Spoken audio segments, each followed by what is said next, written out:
Chris Christie appeared on The View yesterday. And, bless his heart, Chris Christie is polling 3%. He has no shot. He's the only guy willing to tell the completely unmitigated truth about the disaster of Trumpism for his party. He's the only guy who's willing to be remotely honest of those up on the stage. He's the only guy who is willing to just tell it like it is. And the Republicans don't want him. But here is Chris Christie making it very clear. Nobody else in this primary is willing to say the things that need to be said. And he is asked, would you pardon Donald Trump? And he goes, absolutely not. Absolutely not. Whereas so many other Republicans have said, absolutely, I would.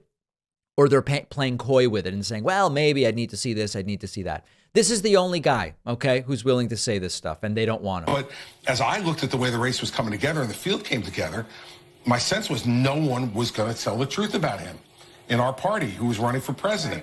And then I go to the first debate, and it turns out I was right, because all of them raised their hand and said they'd support him if he was a convicted felon. They also said that they would pardon him. Yeah, well, if they became president. Nikki Haley and DeSantis both said that. Yeah. If you became president, would you pardon him? No. No. No. No.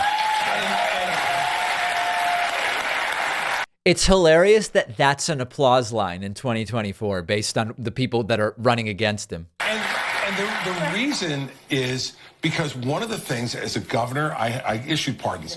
And one of the things you have to do is look at the person. The person has to accept responsibility for what they did. Do you think Donald Trump will ever accept responsibility for anything he did? It'd be really the easiest pardon decision I would ever have to make as president. You don't accept responsibility, too bad, go to jail. And I think the other thing about what both Nikki and Ron are doing right now is this isn't about this race. This is about 2028. Right. Neither one of them are going after Donald Trump. They're not running against him. What they're trying to do is do the best they can to come in second. And then in 28, they wouldn't have offended any of Trump's voters. And when he's gone, either because he's done with his second term or because he's lost again, or in prison. Or in prison, they can go back to those voters and say, I never said anything bad about Donald Trump. This is the most cynical type of politics.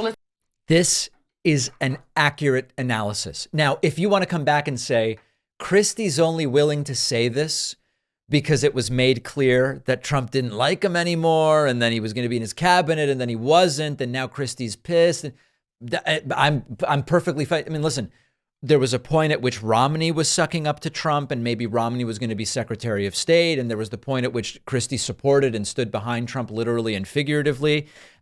Those are absolutely fair criticisms. With regard to they are saying things and we evaluate, is this true or is this false?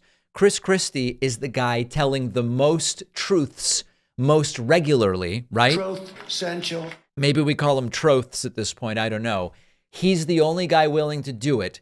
And even if there is this Trump skeptical wing of the Republican Party, they don't want Chris Christie. And it shows us that even if the Republican Party manages to get away from Trump, they're going to get away from Trump and go to someone like Ron DeSantis or Nikki Haley when Christie is so obviously the most sane and competent choice. I still vote Biden over Christie, to be clear. But if you said, David, the next president will be one of these Republicans, Chris Christie is the obvious choice.